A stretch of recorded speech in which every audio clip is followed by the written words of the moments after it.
வணக்கம் நண்பா. நம்ம எல்லாருமே ஜின்னை பற்றி தெரிஞ்சிருந்திருப்போம். நம்மளோட ஒரு இஸ்லாமிய நண்பர் இருந்திருந்தா, ஆனால் இந்த அளவுக்கு அவர் விவரித்து வரலாறு பூர்வமாக எக்ஸ்பிளைன் பண்ணி சொல்லியிருப்பாரா என்னங்கிறது எனக்கு தெரியல. அதனால இந்த காணொலியில் உங்களுக்கு ஜின்னோட வரலாறை பற்றி சொல்லலான் இருக்கேன். ஸோ வீடியோ ஸ்கிப் பண்ணாமல் பாருங்கள். அப்போ தான் ஜின்னோட வரலாறு உங்களுக்கு தெரியும். இது ரொம்ப கொடூரமானது. இது உங்கள் முன்னால் வந்து நின்னா கிட்டத்தட்ட எமனையே பார்த்த மாதிரி உங்களுக்குள்ள மனசு பயம் அந்த அளவுக்கு அள்ளு விட்டுருன்னு சொல்லுவாங்க. அந்த மாதிரி ஆயிரும். பார்த்தவங்களுக்கு தெரியும் ஜின்னு எவ்வளோ விஷம் உள்ளது, எவ்வளோ கொடூரமானது அப்படிங்கிறது. ஜின் அப்படின்னா ஜின்னாத் என்று பொருள்.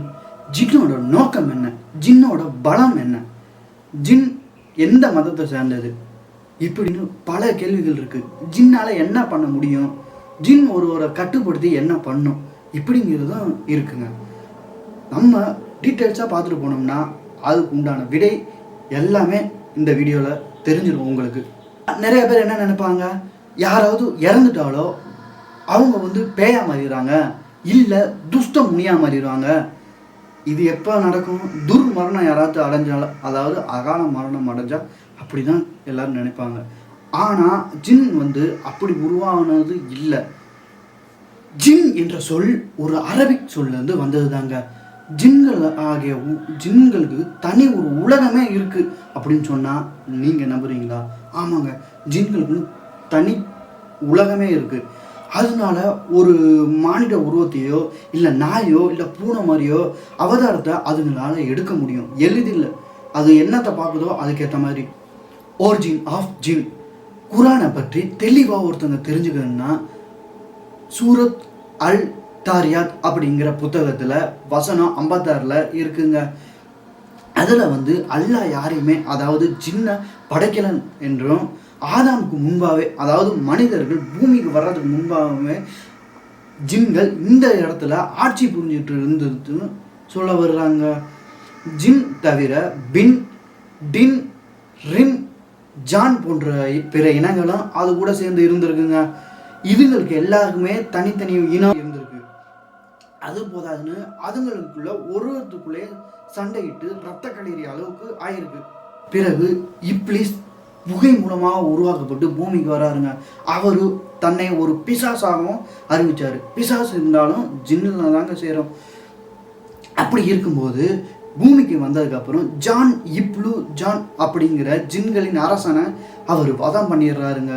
அதுக்கப்புறம் தான் அல்லாஹ் ஆதாமை பூமியில் படைச்சாரு.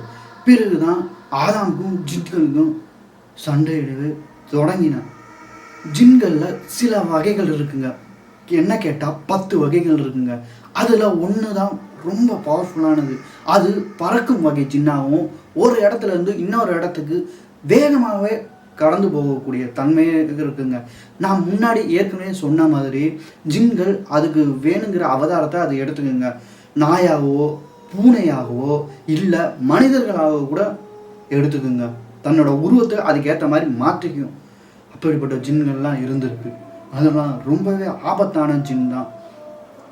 ஜின் எந்தெந்த இடத்துல இருக்கும் அப்படின்னு நீங்கள் பார்த்தீங்கன்னா, பாழடைஞ்ச பங்களா, இல்லை காட்டு பகுதியில் இருக்கக்கூடிய அடர்ந்த காடு, மலைப்பகுதியில், இந்த மாதிரி இடத்துல தாங்க அது தேர்ந்தெடுத்து இருக்கும்.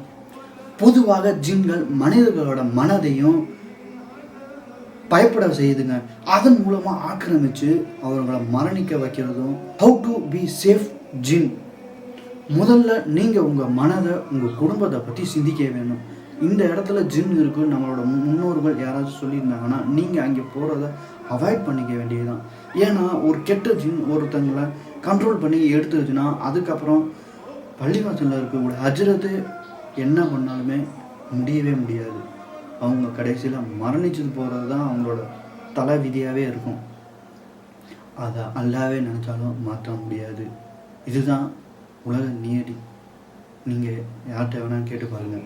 மேலும் ஜின்கிட்ட இருந்து தப்பிக்கிறதுக்கு ஒரு சில புத்தகங்கள் இருக்குதுங்க.